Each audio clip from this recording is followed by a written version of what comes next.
Me, 52 female, husbands, 59 male, affair partner, 37 female, is being stalked and harassed, and I'm getting the blame for it. I'm at my wit's end with this situation, and I don't know where to go from here. I'll try to keep this as concise as possible, but honestly, it's been a real shit show. Too long to read. My husband had an affair with a woman who is now being stalked and harassed both online and in person. The harassment is escalating, and whoever is doing it seems to want people to think that it's the wife behind it all. Moving past infidelity is hard enough as it is, but is it even possible when there are constant reminders and ongoing repercussions almost a year later? Should I tough it out, or is this a lost cause? How do I navigate being put in the position of having to interact with my husband's adultery partner if I want to salvage my own reputation? Earlier this year, I received a phone call from Amy, 37 female, telling me that she'd been having a years-long affair with my husband, Ben. I know Amy only peripherally. We live in a smallish community, and we all three work in the same industry. I'm not sure what made her finally decide to come clean, but she wanted to meet in person to explain her side of the story. When I refused, she showed up at our house and made a scene. I won't get into all the sordid details, but the immediate aftermath was horrendous. Ben and I are currently in therapy, and while we are still together, our future is uncertain at this point. As if the humiliation of being cheated on wasn't enough, Amy went public about the affair on social media, making numerous video updates about her side of the story. She has a fair number of followers on a few different platforms. We also know people in common, so this all circulated quickly around town. Amy claimed that she was protecting the community, saying that Ben was a predator who used his position to take advantage of her, though she maintains the relationship was completely consensual. To be clear, we are relatively prominent figures where we live, and we own a successful business together.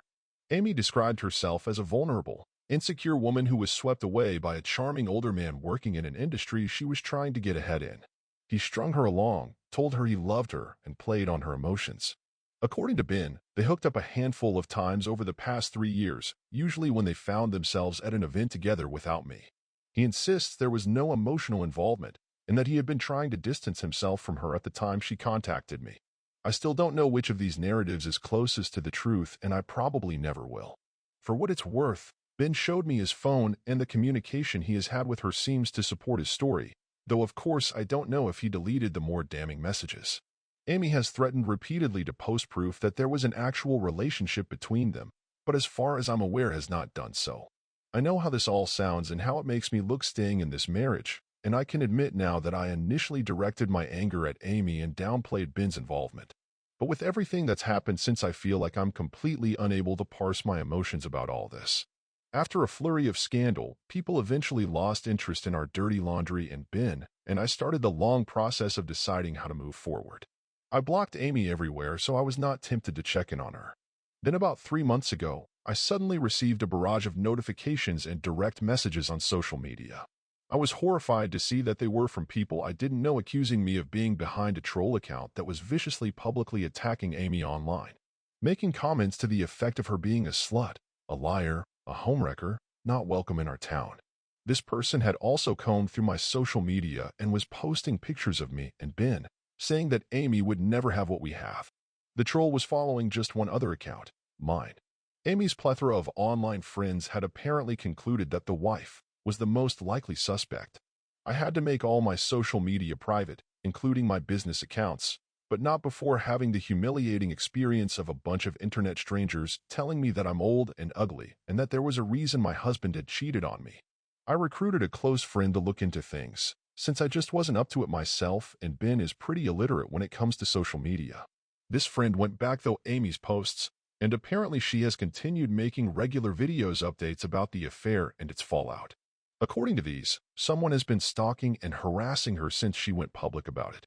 It started with nasty anonymous text messages, saying essentially she'd be run out of town. She posted screenshots of these and said in a video she suspected they were from me. Someone also hand-delivered a threatening letter directly to her mailbox. All signs pointed to this being someone local who had both her phone number and home address, and not just a random online troll with too much time on their hands. My friend also let me know that the troll account that was ostensibly me went quiet after 2 or 3 days, and that Amy had chastised the people who went after me, saying she didn't think it was me doing this. Things seemed to die down again, and I tried to move on. A few weeks after all this, Ben and I received a message from Amy's employer regarding some emails he'd been sent. These were all from an anonymous sender, but there were hints that I was behind them. The email address contained Ben's and my initials, and the sender's name was my own first name. The gist of it was that certain unnamed influential people in the community were concerned about him employing Amy. The sender asked him to consider the business implications of having a prostitute working for him. There were several sexually suggestive semi-nude pictures of Amy attached, which turned out to be pictures she had posted openly on an NSFW social media account. We assured her boss that this had nothing to do with us, and that we weren't interested in jeopardizing her employment. We also made the decision to reach out to Amy, and she seemed grateful to hear from us. We wanted her to know this had nothing to do with us, and told her that we'd be willing to help if there was anything we could do. Ben and I had already been talking about retaining a lawyer and hiring a PI. Amy asked if we would write a statement that she could post on social media saying that we did not condone this behavior, that we supported her as a member of the community, and that we wanted the person behind it to stop immediately. It struck me as an odd request, but it seemed harmless enough if it would help. Then Amy suggested that we all meet for dinner, to figure out the details and to finally clear the air between us. I shut that down immediately. I assume she's looking for closure or forgiveness or something along those lines, and I am not at all interested in that. I'm sorry for what she's going through, but I don't like this woman, and I never will. I certainly don't want to sit down with her and have dinner and drinks. The call went sideways from there and ended on a very strange and sour note. I drew a hard line with Ben that we were not going to be providing a statement or communicating with her directly in any way going forward, and he readily agreed. My friend has still been reporting back to me. Since the email incident, things have continued to escalate. Amy's apartment was broken into and her NSFW account hacked. She filed a report about the break-in, but the police were unhelpful since there was apparently no sign of forced entry and nothing missing. Just her belongings had been conspicuously moved around to show that someone had been there. The hack involved someone accessing her account and making a single post using a pet name she used for Ben that apparently only the two of them knew. She quickly recovered the account, but apparently in spite of changing all her passwords, someone is still regularly accessing multiple accounts of hers and possibly stealing private pics. I had initially entertained the idea that this might be the work of a misguided friend, but I no longer think so. I can't imagine anyone I know going this far. From what I've seen, the harasser seems to be trying to give the impression that it's me, and that I'm too old and unsophisticated to effectively hide my identity, but also apparently an expert burglar and hacker somehow. Amy is the obvious main target, but this unhinged person seems happy to have me as collateral damage. Since our call, Amy has posted videos openly wondering whether Ben and I are indeed the perpetrators. She's furious with us, saying that our only concern is for our own reputations and asking why we refuse to come out publicly and demand a stop to the harassment, since if it's not us, this person at least seems to be acting on our behalf. She says it's unfair that she is the only one suffering the consequences of the affair, a statement with which I wholeheartedly disagree. She hasn't quite gone so far as to accuse me explicitly, but she has said that she thinks that Ben knows who's behind it. He's adamant that he doesn't, and I believe him. My close friends have all been supportive, but I know that there are rumors circulating about me. My own social media is all still locked down because I get harassed by Amy's friends anytime she posts if I open it up. I'm looking for any advice on how to proceed. Obviously, we are going to be pursuing this through legal channels, and if anyone has had a similar experience and has advice to share on that front, I'd love to hear it. But in terms of my relationship, I'm furious at Ben for putting me in this situation. Originally, I felt strongly that I wanted to try to save my marriage, and this all has me wanting to just walk away. However, I don't want to give some crazy stalker the satisfaction of making that decision for me. And honestly, how do I know if divorcing Ben will even allow me to extricate myself from this situation? How can I reasonably move forward when this person is keeping us trapped in the past? How much support do we owe to Amy? I do not like her one bit, but I don't think she deserves this treatment by a long shot, and it seems more and more like she might be in actual danger. Besides the break-in, there was also an incident where she was followed by a van with darkened windows. We certainly have more resources available to us than she does, but I feel like every time she has an opening, she uses it to try to insert herself into our lives. She says in her videos that she still loves Ben despite all of this. If this marriage, or even just my sanity, is going to survive, I feel there can't be any further communication with her. Does keeping her at arm's length make me look culpable for the harassment? And since Amy is the one with all the evidence, how we can investigate it on our end without her cooperation. I, 29 female, withdrew wife privileges from my boyfriend, 31 male, because he won't propose. My boyfriend and I have been together for 7 years now. I had voiced that I wanted to be engaged before the 4-year mark. He agreed at the time. When we were half a year from reaching our 4th-year anniversary, I had revisited the topic of marriage and told him I was expecting to get married. He was finishing up his master's program at the time and said he wanted to get out of student debt again and get his finances in order. I bit my tongue and understood that we are partners and I can try to meet him halfway. He earns good money and we already moved in together 2 years into our relationship and did long distance when he was in his master's program. My job is remote, so I moved into his hometown 3 hours away from the OG. I have been seeing all my friends and cousins get married, and it's hard to feel happy on such a joyous occasion when your ring finger feels so empty and everyone starts asking you. Lately, my partner has been thriving in work and enjoying his new life, and it's almost as if he forgot about our personal goals. When I initiated a discussion again, I could sense he was dragging his feet. He didn't have enough money for a ring or savings for a wedding when he would very well buy the motorbike he always wanted since he was a kid. He said our life is good as is. Why do we need a stamp of validation from the world? You are on your own health insurance, so what's the point? All of this just left me heartbroken. Why don't I deserve to be his wife, after being his girlfriend for so long? Does he not love me enough to make a romantic gesture for me, choosing me over his useless bike? I talked to my sister who got engaged 2 years into her relationship, and her approach was simple yet effective. She told me to withdraw all wife privileges from him until I get that title, that he has to earn me, not cleaning and cooking for him, moving out, not pay for his expenses sometimes, stuff like that. My boyfriend got mad because I didn't renew our lease with him and told me that's a very poor way of handling things and we need this constant in our life to preserve that intimacy, telling me that's the kind of precedent I am setting up for our eventual marriage. I have been a wife for you without the title. I gave myself completely to you, only to expect you to do this one thing for me. I've waited long enough. I don't really believe in ultimatums, so I am not going to force your hand.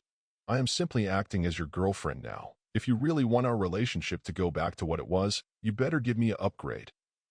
What's the correct way of handling this? Edit. To all the dense folks asking me why don't I just propose? I have something to say. That's the stupidest thing I've ever heard. Some people like things to be traditional, and he and I are certainly that. There's nothing wrong with wanting that. In our culture, in 2023, in hetero relationships, a woman making comments about being ready to marry/wanting to get engaged is her proposal. Then it's up to the man to either accept by proposing formally or decline by not proposing. And at that stage, the woman proposing is embarrassing herself by doing it, to be honest. It's just a dumb gotcha, where people like to play faux dumb and scratch their heads at how daft cultural norms are, and like to pretend that things have evolved to be how they wish them to be in the future. Similar to the fake disingenuous. Wait, you've discussed marriage and both said you want it. Surely that means you're engaged? Why are you waiting for a ring? He probably doesn't even realize you need one. You're engaged. Just book a venue? Which pretends that proposals don't actually exist as a way of formally asking for marriage instead of merely expressing positive feelings towards the idea. My sister, 25 female, is marrying a convicted criminal who did things to kids. I, 21 female, can't see myself having anything to do with them or attending a wedding. Sorry for the weird title. I didn't know if Reddit will allow me to post, so I censored it. I've posted previously a few times asking for help on how to talk to my sister. I live with my significant other, but also stay with my parents sometimes to help them since they're elderly. My sister, 25 female, lives out of state because she moved and left on bad terms since none of us supported her relationship. I have a baby with my significant other, and my other sister, 34 female, also has a daughter too that stays at my parents a lot. Both my sisters don't have contact with each other, and my parents both heavily do not support their relationship or want anything to do with the guy, 26 male. He can't work because he can't pass a background check, has zero job experience or education, and can't really go anywhere since he doesn't have a license or car. I'm devastated my sister gave her whole life up for someone who I feel is taking advantage of her. His own mom even kicked him out, and my sister bashed her for saying she's a horrible parent abandoning her son. She's been supporting him for 7 years now till today. I've been telling her I'm worried about her health and future because she's working so hard to make ends meet on a $38,000 salary for 2 people.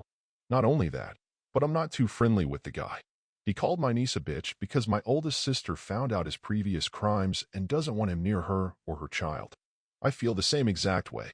I'm not exactly on good terms with my sister, 25 female, and considering that she's going to marry someone who doesn't have a really good background. He blamed what he did on his depression and that he didn't realize what he was doing at the time. I feel like that's just a terrible excuse, and he still doesn't feel any regret for who he's hurt. How do I respond to my sister that I won't be attending or helping towards their wedding along with the other family members? Edit. Censored some things so it doesn't get removed. Also to add, she has been firm and strict on her decision to be with him forever. I ignored her text because I didn't know what to say, but it seems no matter what anyone tells her of their concerns, she dismisses it. Not to mention that they're a package deal and will always be together, so I can't invite her on the yearly family vacations I plan with the other cousin's children. To add his case, I'm not sure of all the details because she never went deeper past the whole explaining his background and why he got kicked out by his mom and can't find employment. I've said it in a few comments, but when I Google his full name, there is court records with his full name, city, same year my sister told me about it. She said he also has broken ties with his family because of something he did, which is why his aunt, his mom's sister, doesn't let him around her baby girl or let him talk to them after something that happened between them on Thanksgiving. The court record says he pled nolo contendere. I'm not sure of what it means or what else there is, and or if he spent any time in prison for it. The past 7 years she's been visiting and supporting him. I do not know the circumstances of his case or background as I don't really know him or talk to him. My sister would have to tell me what he did. I don't know if it's a misdemeanor or felony. He's also lived in multiple states: Florida, Texas, Mississippi, Virginia, etc. I just know it's bad enough that my sister said he can't pass background checks or get employed. Me, a 29 female, husband, 37 male, said he's disappointed because I can't give him a daughter. We always talked about children, and we both always said that we wanted to have all girls. But we ended up having 6 boys, 8, 7, 5, 3, 2, and 1 month. I don't care because the only thing that matters to me is that they are all healthy. But apparently my husband doesn't think that way, because exactly a month ago we had another boy and he felt disappointed. We decided to wait until he was born to find out his gender. When he was born, my husband just laughed, and that was it. It is obvious that he loves him and is happy with him. And he's an amazing dad, to be honest, but he still feels disappointed.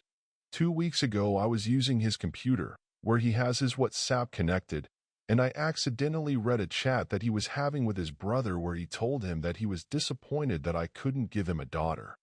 He said that he loves our children and doesn't regret having them, but that he still dreams of having a daughter, and that it saddens him to know that we will probably never have one. That sometimes he thinks about what would have happened if he stayed with his ex-girlfriend.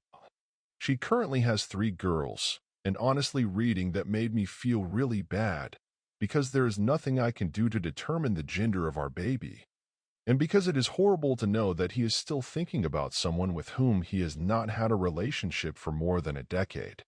That same day I talked to him about it, and he apologized and said that he shouldn't have said anything he said, that he loves our children and me, and that saying that about his ex was crossing the line, and he apologized for that too. But I still have a bittersweet feeling. It's like everything he said is stuck in my head, and I can only think about it. I didn't bring it up again because I don't want to look stupid, but I feel so sad and depressed, and I haven't stopped feeling that way since I read those messages. How can I forget what he said? Is it normal to think about what would have happened if you stayed with your ex-partner? Edit. I didn't expect this to get so much attention, but I think not everyone is reading the whole post.